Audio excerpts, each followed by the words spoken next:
Good morning mga katornilyo. Ito yung unang pakyaw ko, yung una kong gawa ngayong 2026 January 2026 trailer Isuzu Gigamax. Trailer yan mga katornilyo, Isuzu Gigamax. Ayan o.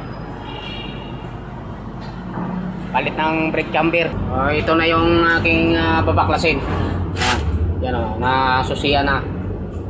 Papalitan yan, bali 4 yun. Bali 4 na brake chamber. Pinapapalitan na ng bago ng para kondisyon. Pinapapalitan na ng bago ng may-ari. Babaklasin na lang yung mga katornilyo. Tatanggalin na lang itong mga hose. Tapos yung tornilyo dito sa bracket at saka yung nakatuog doon na pin. Bali 4 yan mga katornilyo sa trailer. At saka doon sa gitna. Dalawa dito, dalawa din doon sa gitna. Tatanggalin ko muna yung linya ng hangin. Ito, yung mga hose. Ito, mga linya ng hangin. Tatanggalin muna bago tanggalin itong mga tornilyo niya sa bracket.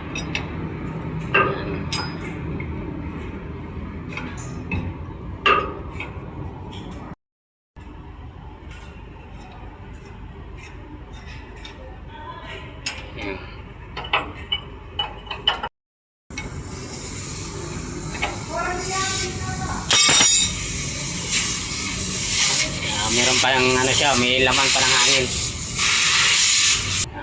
Wala na.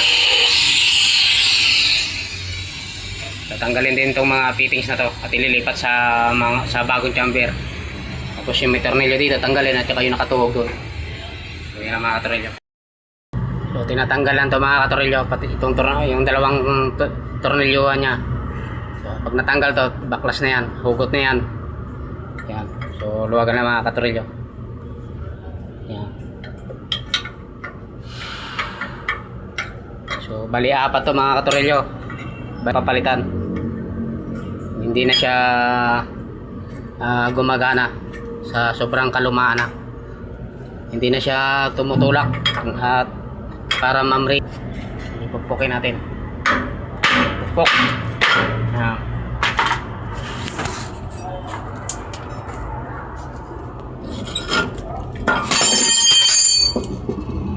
Yan na mga katorilyo ang papalitan. Bali 4 yan.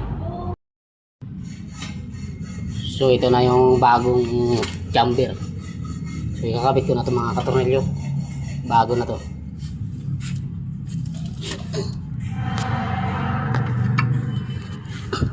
So ganito ang pagkabit niya no.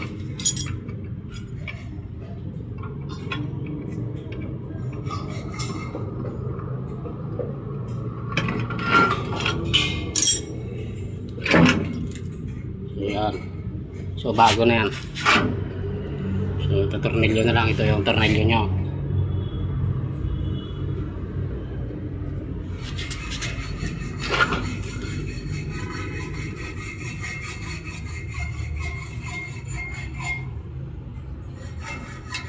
So yan, bago na yung mga katornilyo. Bagong bili na. So ganyan lang naman ang pagkabit niyan. Ito tornilyo lang. At babalik dito yung fittings.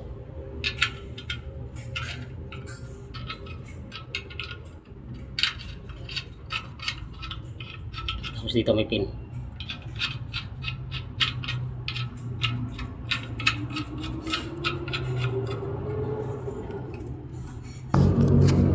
So yan.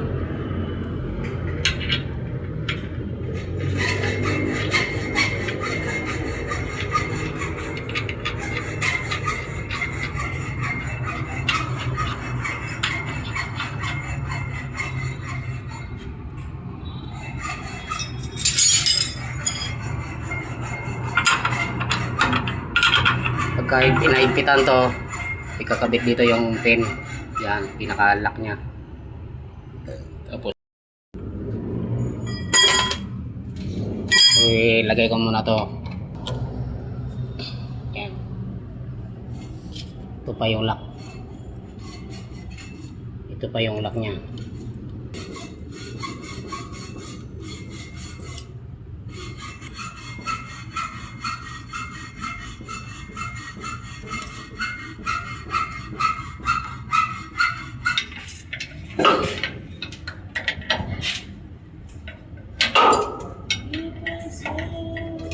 Sige, lagay mo lang dyan.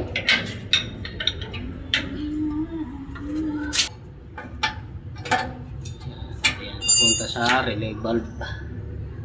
So, dito. Supply. Yung isang butas dito. Punta to sa, ito yung octopus.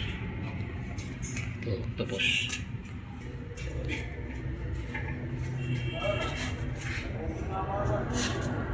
Ganyan ang forma niyan mga katrolyo.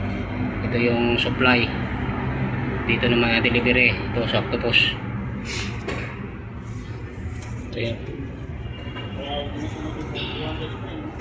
So, ganyan yung forma. Dito yan. Kailangan pa na fittings. So, okay na yan mga katrolyo. So, nakakabit ko na. Nakompleto na yan. Ang mga linya ng hose. Yan. Itong isa na to, ito yung supply na galing sa relay valve. Ito naman yung delivery punta sa octopus. Ganun din yan. Ito naman sa relay valve sa papunta octopus. Ay ito yung delivery galing sa octopus. Kaya apat yan mga katrolyo. Yung pa yung dalawa. Okay na yan, ititesting na lang yan.